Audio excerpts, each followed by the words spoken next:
You were great at the job. You hit your numbers. You figured things out fast.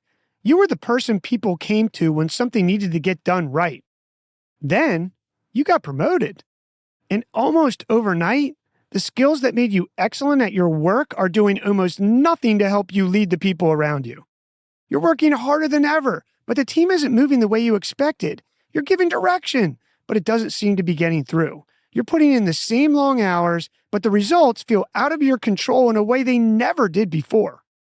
Nobody warned you that being good at the job and being good at leading people are two completely different things. And most of us never get formally taught about what true leadership means or how to do it. The U.S. Army's been solving that problem for over 2 centuries and developing leaders under life and death pressure where getting it wrong isn't an option. Today, we're covering the 4 enduring U.S. Army leadership principles, what the research says about why they drive real performance, and one action for each one you can put to work this week. The United States Army distills their leadership philosophy down to 4 pillars.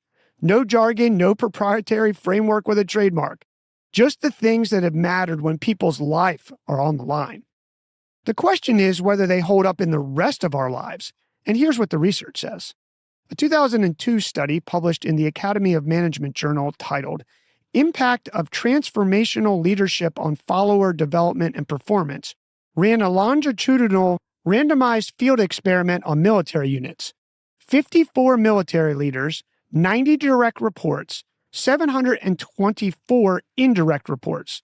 Leaders trained in specific behaviors such as vision setting, empowerment, and genuine care for their people produced significantly better follower development and unit performance than the control group. The mechanism wasn't rank or authority. It was the relationship between the leader and the people they led. That transfers directly outside the military.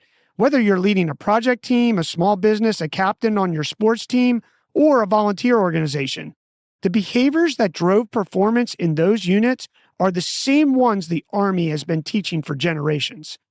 Here's the Army's 4 principles and a protocol for each one that you can put to work. Number 1, trust. The Army breaks trust into 5 components: care, character, humility with confidence, giving the credit and taking the blame, and empowerment. That last one is the one most leaders skip. Empowerment means letting your people make real decisions and backing them when it goes sideways. If you only support people when they get it right, you don't have trust, you have compliance. This week, the next time something goes wrong on your team, take the blame publicly. Not in some performance, but genuinely take the blame. Watch what happens to the trust in the room. Number 2, vision. The Army's standard for vision is 3 words: clear, concise, consistent. It's not a paragraph or a slide deck. It's a direction everyone can repeat back without looking at their notes. If your team can't tell you in one sentence where you're all headed and why, that's yours to fix. This week, write your team's direction in 1 sentence. Read it out loud. If it takes more than 8 seconds, it's not a vision yet. Number 3, instincts. The Army includes instincts as a leadership principle for a reason. It's not permission to be impulsive. It's recognition that experience builds a real internal read on situations, one that's often faster and more accurate than another round of analysis. You know that moment when you've already made the decision internally, but you keep scheduling one more meeting to avoid committing to it? That's not diligence. That's doubt overriding data you spent years collecting. This week, the next time you're sitting on a call you've already made, make it. Number 4, mentorship. The Army calls mentorship something you give and something you need. And as my good friend John, a 20-year Army Special Operations veteran, would say, both halves of the walnut here matter. Most leaders are generous about mentoring down. Far fewer are intentional about seeking it up. You need someone ahead of you who has already made the mistakes you haven't made yet. Someone who can tell you what you can't see about yourself. This week, identify one person 5 to 10 years ahead of where you want to be. Send them one message, not a pitch, a genuine question about something they've navigated that you're facing now.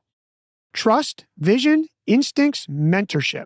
The Army didn't arrive at these because they sounded good. They arrived at them because everything else got people killed. Focus on one principle a week for the next 4 weeks and see what shifts for your team. Your move.